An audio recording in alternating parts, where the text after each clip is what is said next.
Darkness cannot drive out darkness. Only light can do that. Hate cannot drive out hate. Only love can do that. Hello and welcome back to History with Mr. B, a short homeroom video with our own Mr. Babcock, who shares all his wealth and historical knowledge for us. The quote we just heard was from Martin Luther King Jr., a voice for those who didn't have one. To honor him during Black History Month, we're going to be talking about Martin Luther King Jr., and once again, we have a fun Appleton connection. Take it away, Mr. B. Okay. Too often we learn about our history on the national scale, but we miss it at the state level and the local level, which is really unfortunate. For example, we often learn about King's I Have a Dream speech, Washington, D.C., 1963. I've been to a mountaintop speech, Memphis, Tennessee, 68, and even, letter from Birmingham jail, also 63.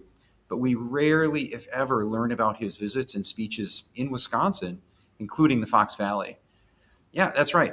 Perhaps the most recognizable person and key leader in the American Civil Rights Movement, Dr. King, came here to Wisconsin more than 6 times, including visits to UW-Madison, Milwaukee, Wausau, Eau Claire, Whitewater, and even the Fox Valley on Friday, May 12th, 1967, where he spoke to almost 400 people in person and a whole other 225 by closed-circuit television at what we used to call UW-Fox, and now we call it UW-Oshkosh Fox Cities.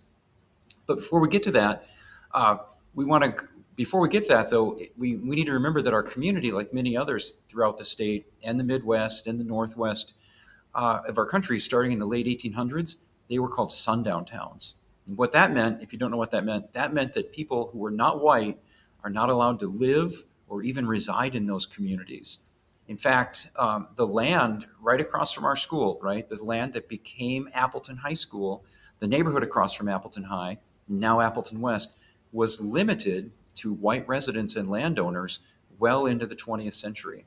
So when Dr. King came to the Fox Valley in 67, Appleton and lots of our neighboring communities have a rocky history with race relations. So when King spoke in the Fox Valley in 67, his speech is, of course, focused on civil rights issues. And one of the things he emphasized was his belief that our communities could be what he called a haven for African Americans, in a place where they could live, they can find work, and as he put it, to help fill employment needs. So in addition to that, he also said he felt the fact that few African Americans lived here, it actually made it harder for people to work through those racial problems and tensions. So working to integrate our communities would really benefit everyone involved. If you want to learn more about Dr. King's visit to the Fox Valley, the Post-Crescent ran a whole series of articles on it. They ran several stories about the time, the place, the speech, and we can certainly help you get access to those articles if you'd like to read them on your own. Even though we face the difficulties of today and tomorrow, I still have a dream. It is a dream deeply rooted in the American dream.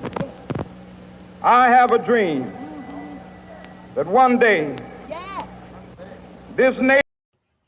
Well, oftentimes we see historical events as happening somewhere else, somewhere away from our lives. But as Mr. B just pointed out, our community was involved, as any community was, during the Civil Rights Movement. In fact, civil rights icon John Lewis spoke at Lawrence University several times before passing away in 2020. Well, that's it for this episode of History with Mr. B. But next month, Mr. B is going to tell us about Belle Phillips, an African-American woman from Wisconsin who was a pioneer.